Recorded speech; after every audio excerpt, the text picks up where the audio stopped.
In example 6, we looked at one method for lowering a monthly payment on a student loan, and that was through refinancing, which can be an especially good option if you have multiple loans, both federal and private, to hopefully obtain a longer time to repayment, hopefully even better, a lower interest rate, things that can reduce that monthly cost.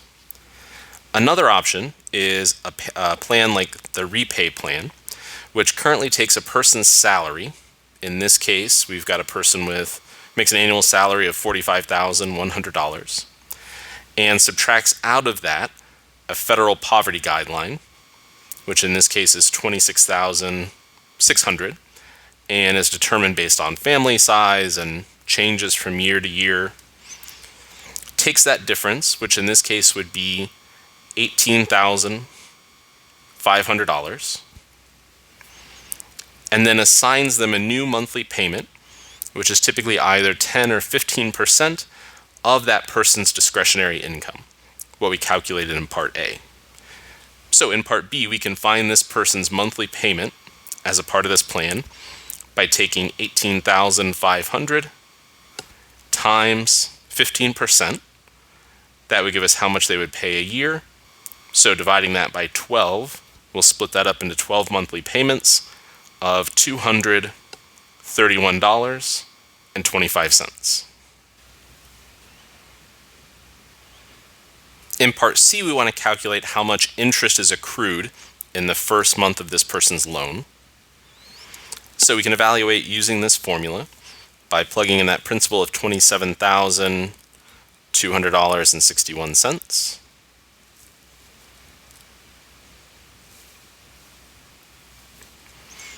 The interest rate of 0.0825, and for n we'll plug in 12 since we'll have 12 compounding periods or 12 payments. So the total interest accrued during the first month will be $187.01 since we'll round that up.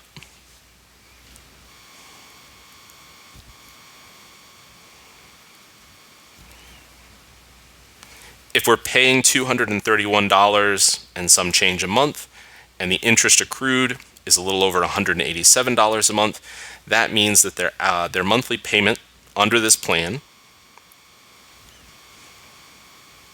will be more than the interest accrued during that first month.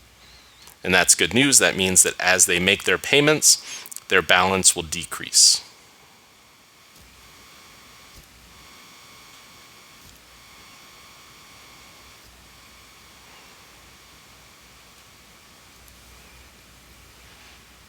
With plans like this and other repayment plans that might exist now or in the future, that's not always the case though.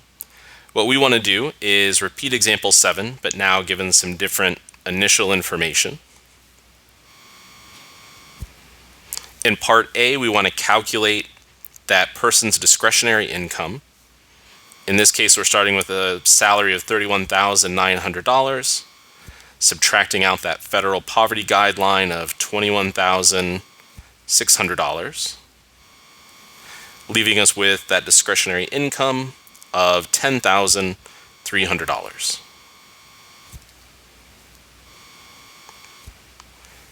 In Part B, we're not given a different percentage here, so we're assuming we'll still pay 15% of our discretionary income towards student loans each month.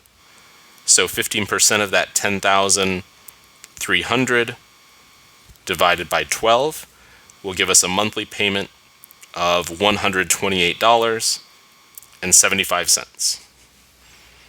This is looking good. That's a low monthly payment, which is helpful for month-to-month budgeting. But if we calculate that formula that we were given in Part C for a principal of $56,302.99 with an interest rate of 0.0375 with 12 compounding periods a year, we find that the interest accrued in that first month will be $175.95. This is a problem because now what we can see is that their monthly payment of $128.75 is less than that interest accrued in the first month.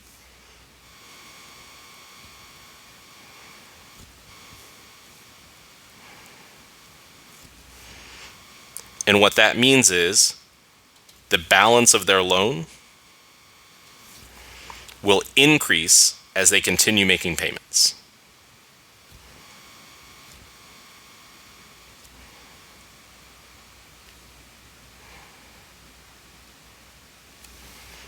So for this person with these particular circumstances, it leaves them with a much more reasonable monthly payment, but they're paying less than the interest. So if they're not at least paying off the interest every month, the balance, the principal that they owe is going to continue increasing. So on this plan, this student will never pay off their student loan debt. Now, in this case, this plan includes a forgiveness of usually 20 to 25 years. That could change. Other plans may have different timelines. But what that means is, after those 20 to 25 years have passed, if you've been making payments regularly, the remainder of your balance will be forgiven.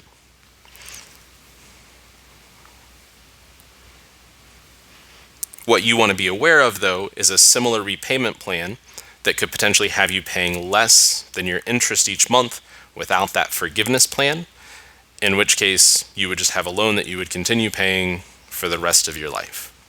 So there are options out there to help mitigate monthly student loan repayment plans. You just want to be careful and read the fine print on those details.